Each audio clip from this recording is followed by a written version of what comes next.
Hey, how's it going, everybody? Welcome back to Art of Creation Homestead. My name is Jason. If you're not familiar with us, we have a half-acre property here in Southwest Ohio, and we use our backyard only. That's it.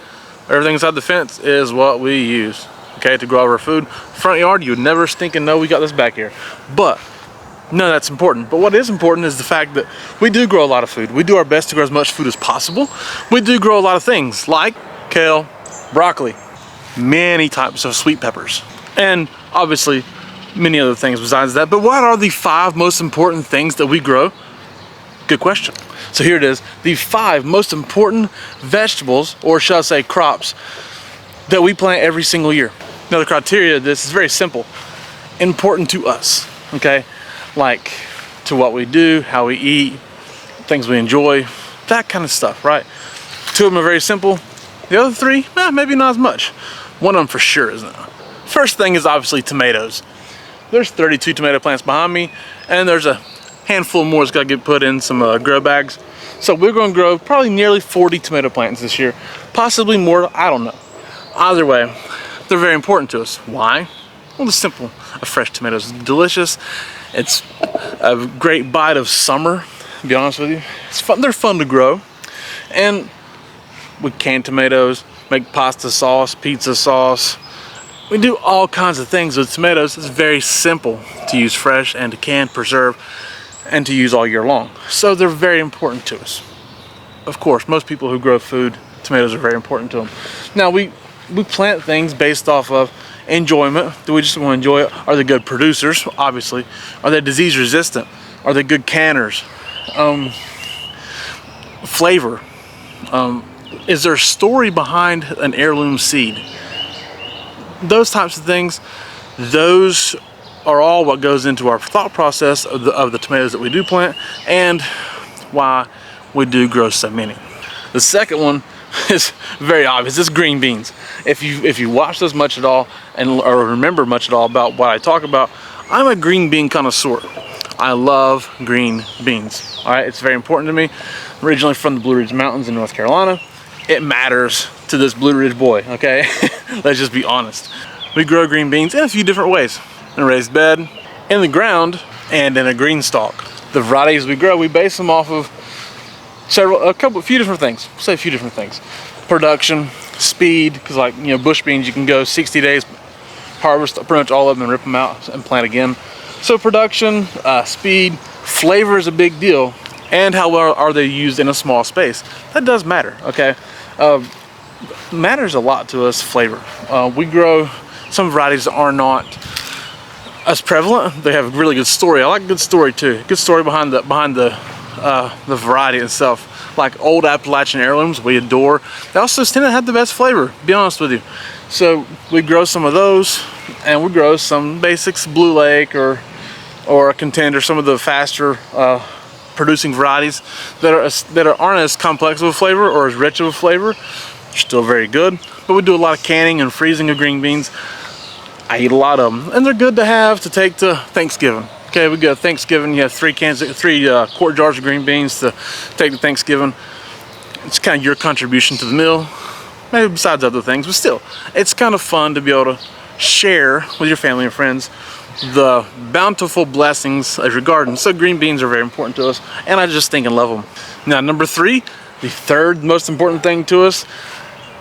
Most people in the northern half of the country aren't growing, okay? And a lot of people in the middle section of the South, like where I'm from, North Carolina, not necessarily grow either, okay? But it's butter peas. Butter peas are grown in the deep South mostly because they need heat and kind of longer growing seasons really. But we have enough growing season here. But they are stinking delicious. They are very good for you. They're very tasty. They're easy to grow. They can handle drought. They can handle heat. They actually love heat. And you know what? They're just amazing. They're an amazing vegetable, a super easy side dish. You just basically, when you harvest them, you put them in the freezer. When you're ready to cook them, you cook them. A little butter, salt, pepper, you're ready to roll. Some butter peas, maybe a little pork in there of some kind, and some cornbread. It's a solid meal. So we don't have any of those planted right now, but they are so insanely important to us. We probably can't grow enough of them. It's that important to us. We love them. So number 3, butter peas. We grow White Dixie butter peas and Jackson Wonder butter peas. Maybe Angela can put a picture of some of them up here because they're kind of cool, and the Jackson Wonders are certainly unique looking, but they're awesome. So now the 4th thing. It's plenty people grow up. You might surprise you that it's that important to us. It's summer squash in general. We'll say zucchini / summer squash or yellow squash, but the summer squash in general is actually pretty important to us. We thought about it and kind of went back and forth about this and something else. It is super important to us. We eat zucchini especially in a lot of different manners. We chop and freeze it. Angela shreds it and freezes it to use for zucchini bread in the wintertime. And we use it fresh. We'll fry squash, fry zucchini. We'll put it in pasta dishes. There's just so many ways that you can use it, and we tend to grow quite a bit of it. Variety is also super important because all these things are something that you really truly are much better grown yourself, and the varieties you get at home are much better than what you can get in the store. Like in this bed here, we will have zucchini plants. Okay, we plant zucchini seeds there already. They should be germinating very soon, but we have varieties in there. Costado Romanesco, for instance, is a delicious, mildly flavored zucchini that you're not getting anywhere else. Moisture content is much higher in there. Flavor in general is so much better. It's an Italian heirloom variety that you're not getting anywhere unless you go to maybe a high-end farmer's market, which we don't have right here, okay? A high-end farmer's market is my backyard. And we'll grow tromboncina on this trellis right here. It's essentially an Italian vining zucchini. It gets about 2 to 3 foot long. I'm not sure how long they get. They're stinking massive, they're cool. Some people might think it's a gourd because of the bulb on the end and the long neck. It's not. It's a delicious stinking zucchini is what it is. And they're awesome. But those are super important to us because we eat a lot of them. Now the 5th most important thing to us is actually one of the most important things. It's certainly the most unique. A lot of people would not believe this is one of them. It's planted in this little section right here. There's probably 6 little spots or maybe 12 little spots right here. Their seeds are planted already. It's popcorn. Yes, heirloom popcorn. It's very important to us.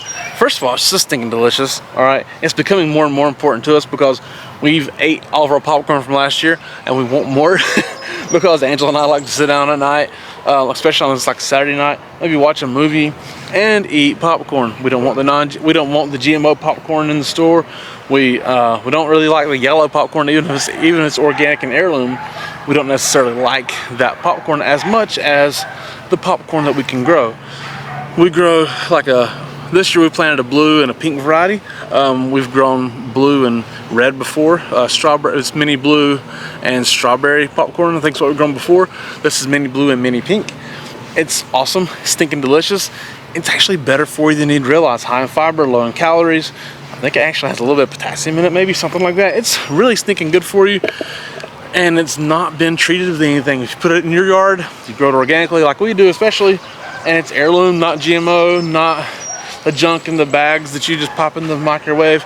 It's awesome, delicious, and you can't get it anywhere else. Again, that is one of the requirements for a lot of these things is that you're growing things in your yard that are so much better than what you can get in the store. Now look, everything we grow is better than you can get in the store, just to be honest.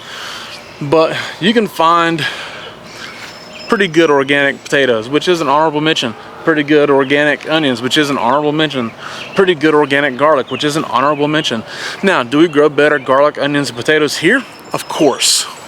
But you can source those out pretty easily. If you didn't have any of this stuff, I'd be highly disappointed in us, but or not in us, but just in the idea we didn't have it.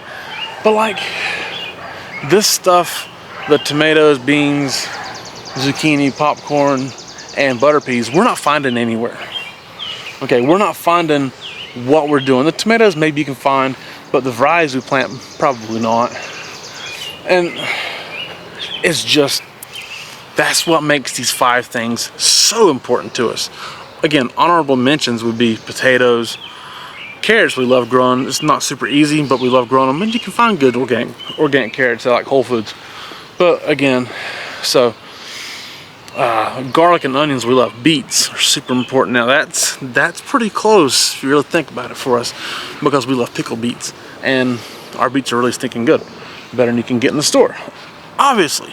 But those 5 things, they're so delicious and so amazing, and we love them so much, and we have so much fun growing them.